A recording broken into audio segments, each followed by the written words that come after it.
Hello friends, Himachal Pradesh state cooperative bank limited में एक vacancy निकली है। पद का नाम है सिस्टम एनालिस्ट। चलिए इसकी डिटेल्स देखते हैं। टोटल पदों की संख्या है 15 और वो पद डिफरेंट कैटेगरी में है। जैसे सिस्टम एनालिस्ट का एक पद है, सिस्टम एनालिस्ट सर्वर एडमिनिस्ट्रेटर का, और सिस्टम एनालिस्ट एप्लीकेशन एडमिनिस्ट्रेटर का एक पद है, सिस्टम एनालिस्ट डेटाबेस एडमिनिस्ट्रेटर का एक पद है, सिस्टम एनालिस्ट फायरवॉल एडमिनिस्ट्रेटर का एक पद है, सिस्टम एनालिस्ट नेटवर्क एडमिनिस्ट्रेटर का भी एक पद है। इस तरह से ये टोटल 5 पद हो गए और इनका पे स्केल है 35,400 से शुरू होगा। मतलब ये लेवल 6 का है, पे लेवल 6 का है 7PC CPC के अकॉर्डिंग। इसके अलावा जो पद हैं वो junior system analyst server administrator, मतलब जो हमने एडमिनिस्ट्रेटर का देखा था उसमें जूनियर से, अब उसमें जूनियर लगा दीजिए। अब ये हैं उस हर एक सीनियर पद के करस्पॉन्डिंग 2 जूनियर पद हैं। Junior system analyst server administrator का 2 है, junior system analyst application administrator का 2 है, junior system analyst database administrator का 2 है, junior system analyst firewall administrator का 2 है और junior system analyst network administrator का 2 है। एक चीज़ ध्यान देने वाली है कि देखिए कैटेगरी जो है general unreserved, general unreserved, general unreserved and general unreserved. इसी तरीके से जनरल अनरिजर्व्ड सारे हैं। सो जनरल कैटेगरी या अनरिजर्व्ड कैटेगरी क्या है। जो सीनियर वाले पद थे वो 35,400 में थे पे लेवल, यानी मतलब लेवल 6 का पद था, और जो जूनियर वाले पद है वो लेवल 5 का है, 29,200 इसका बेसिक पे बनेगा। ठीक है, चलिए इसकी एलिजिबिलिटी क्राइटेरिया देख लेते हैं। जो अलग अलग पद हैं उसके लिए अलग अलग एलिजिबिलिटी और एक्सपीरियंस मांगा गया है। देखिए सिस्टम एनालिस्ट सर्वर एडमिनिस्ट्रेटर का जो पद है उसके लिए बी या बीटेक मतलब इंजीनियरिंग की डिग्री मांगी गई है, वो भी कंप्यूटर साइंस में होना चाहिए या आईटी में होना चाहिए, इंफॉर्मेशन टेक्नोलॉजी में, या फिर ईसी में होना चाहिए, इलेक्ट्रॉनिक्स एंड कम्युनिकेशन इंजीनियरिंग में।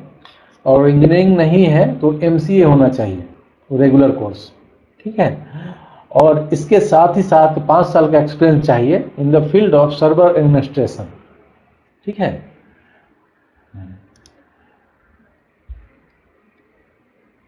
और इसके अलावा जो मतलब बाकी रिक्वायरमेंट है वो भी देख लीजिए। Must have certification of window Linux server administration and knowledge of SAN storage, SAN switches and cluster management.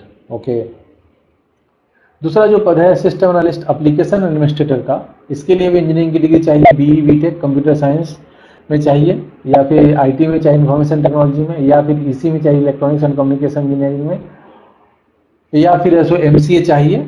ठीक है, रेगुलर कोर्स, और उसके साथ साथ 5 साल का एक्सपीरियंस होना चाहिए। एक्सपीरियंस चाहिए रिलेवेंट फील्ड में, और रिलेवेंट फील्ड क्या है देखिए, in the field of application management in a reputed organisation.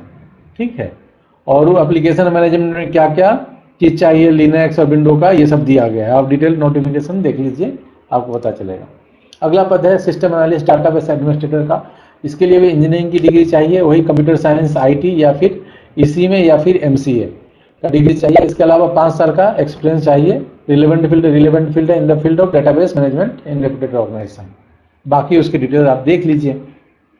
System analyst firewall administrator के लिए भी जो एलिजिबिलिटी है वो इंजीनियरिंग की डिग्री चाहिए, कंप्यूटर साइंस आईटी में या इसी में, और इसके साथ साथ 3 साल का एमसीए चाहिए। 5 साल का एक्सपीरियंस चाहिए in the field of networking and society equipment administration में। सिस्टम एनालिस्ट नेटवर्क एडमिनिस्ट्रेटर का जो पद है उसके लिए भी इंजीनियरिंग की डिग्री चाहिए, उन्हीं सब ब्रांचों में, कंप्यूटर साइंस आईटी या फिर इलेक्ट्रॉनिक्स इसी में, और फिर एमसीए चाहिए 3 साल का रेगुलर कोर्स। इसके साथ ही साथ 5 साल का एक्सपीरियंस चाहिए in the field of networking, LAN वैन सेटअप ईटीसी में। देखिए अब ये तो 5 सीनियर पद के हो गए। अब जो 10 जूनियर पद हैं उनकी एलिजिबिलिटी देख लेते हैं।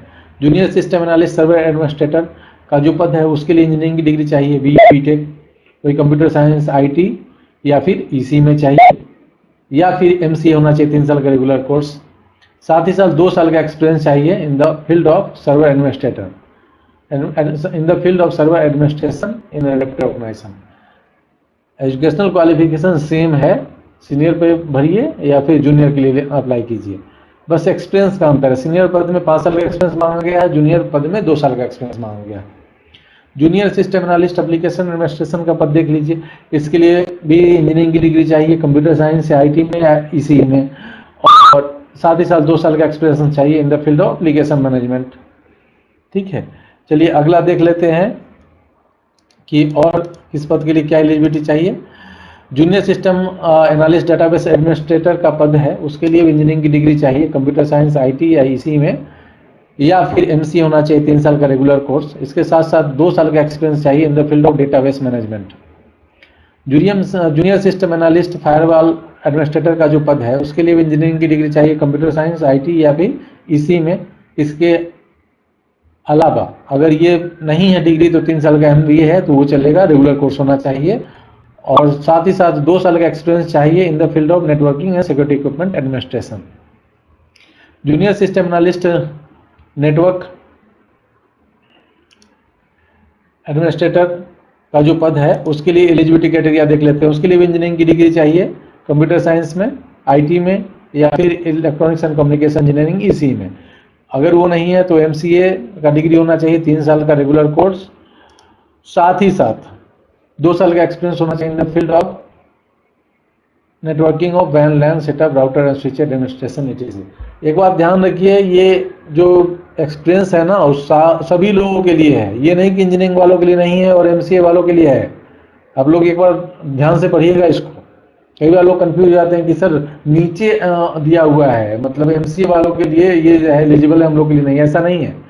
ये ओवरऑल के लिए दिया हुआ है, मतलब आपको इंजीनियरिंग की डिग्री है तब भी और एमसीए की डिग्री है तब भी चलेगा, आपको एक्सपीरियंस तो चाहिए ही चाहिए। सीनियर पद के लिए 5 साल का, जूनियर पद के लिए 2 साल का।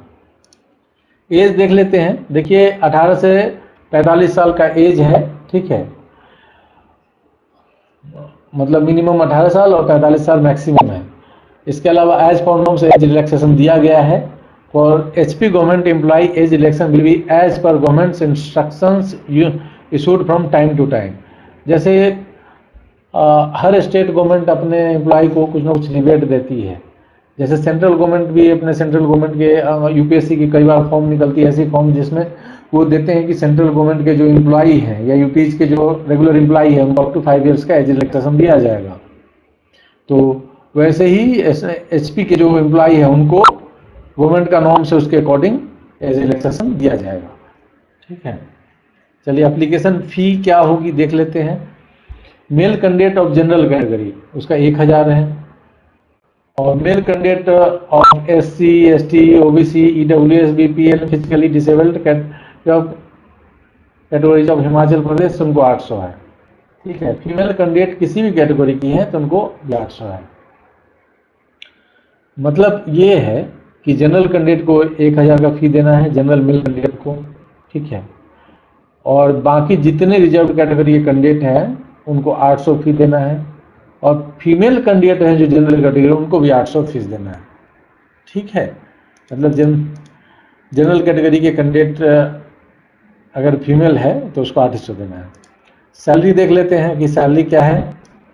कि जो सिस्टम एनालिस्ट वगैरह का जो पद है, जो सीनियर पद, उसके लिए 35,400 का लेवल 6 का मैंने पहले ही बता दिया। 5 पद जो हैं वो 35,400 वाले हैं। जूनियर वाले पद जो हैं 10, उसके लिए 29,200, और ये लेवल 5 का है, मतलब पे लेवल 5 है, और ये ग्रेड पे है जो जिस पे आप प्रोफेशनल ग्रेड में चलो यही रहेगी फी, मतलब आपकी सैलरी, लेकिन आगे जाके एचआरए वगैरह और ढेर सारे अलाउंस जुड़ेंगे और ये सैलरी अच्छी खासी बन जाएगी आपकी, मतलब ये कम पैसा नहीं बनेगा, आपका बहुत अच्छा अमाउंट बन जाएगा।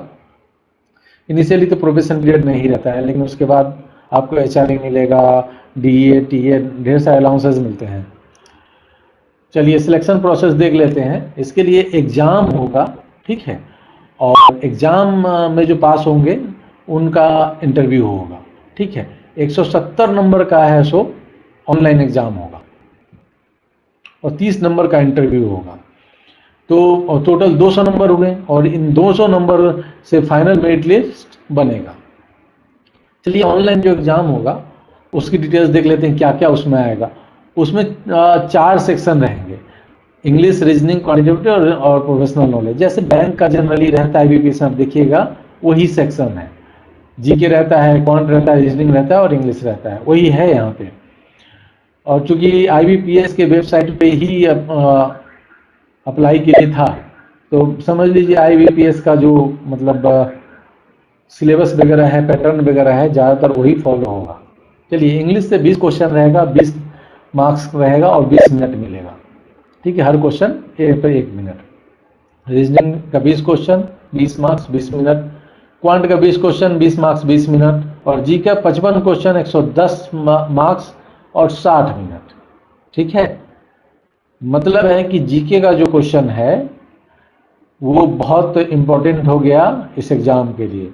कि ये देखिए 55 क्वेश्चन है और हर क्वेश्चन 2 मार्क्स का है। प्रोफेशनल, सॉरी, जीके बोले प्रोफेशनल नॉलेज। प्रोफेशनल नॉलेज मतलब बैंकिंग रिलेटेड नॉलेज रहेगा ये, इसमें कुछ जीके के भी क्वेश्चन रहेंगे। तो ये जो प्रोफेशनल नॉलेज वाला क्वेश्चन है, हर क्वेश्चन 2 मार्क्स का है। ठीक है, और इसके लिए जो टाइम दिया गया है 55 क्वेश्चन पे 60 मिनट दिया गया, 1 मिनट से थोड़ा सा ज़्यादा दिया गया। मतलब टोटल 2 घंटे का एग्जाम रहेगा, 170 नंबर का एग्जाम रहेगा और 115 क्वेश्चन करने रहेंगे आपको। ठीक है, देखिए सिलेबस का लिखा हुआ है, level examination syllabus examination shall be accordance with the minimum level of education और qualification criteria provided for the post. ठीक है, एजुकेशनल क्राइटेरिया जो प्रोवाइड किया गया है उसके अकॉर्डिंग रहेगा। ये प्रोफेशनल नॉलेज है, तो मतलब मान लीजिए कि जो जिसमें एलिजिबिलिटी थी computer science, IT electronics and communication engineering या MCA, तो आपको उसी का प्रोफेशनल क्वेश्चंस पूछे जाएंगे इसमें जीके नहीं पूछा जाएगा। ठीक है, और जो इंटरव्यू है 30 मार्क्स का रहेगा। इन दोनों में जो आपको मार्क्स ऑब्टेंड होगा उससे फाइनल मेरिट लिस्ट बनेगा। ठीक है, कट ऑफ परसेंटेज देख लेते हैं। देखिए मिनिमम क्वालिफाइंग मार्क्स है ऑनलाइन एग्जामिनेशन का, जो एग्जाम आप ऊपर जो हम लोग डिस्कस किए उसका 50% ऑफ टोटल मार्क्स इसका एड फॉर द रिटन टेस्ट। मकसद 50% तो आपको लाना ही है, वो कट ऑफ मार्क्स है, तभी आप कंसिडर होंगे। और the candidate up to 3 times of the post advertised will be called for interview. ठीक है, 15 पोस्ट है तो 45 कैंडिडेट को बुलाया जाएगा इंटरव्यू के लिए। ठीक है, देख लीजिए। और जो क्वेश्चंस वो पूछे जाएंगे उसमें नेगेटिव मार्किंग कितना होगा, तो पेनाल्टी नेगेटिव मार्किंग है वो 25% है। मतलब एक क्वेश्चन सही होता है तो अगर आपको 1 नंबर मिलता है, तो दूसरा क्वेश्चन गलत होता है तो 1 नंबर का चौथा भाग मतलब 0.25 डिडक्ट हो जाएगा। ठीक है,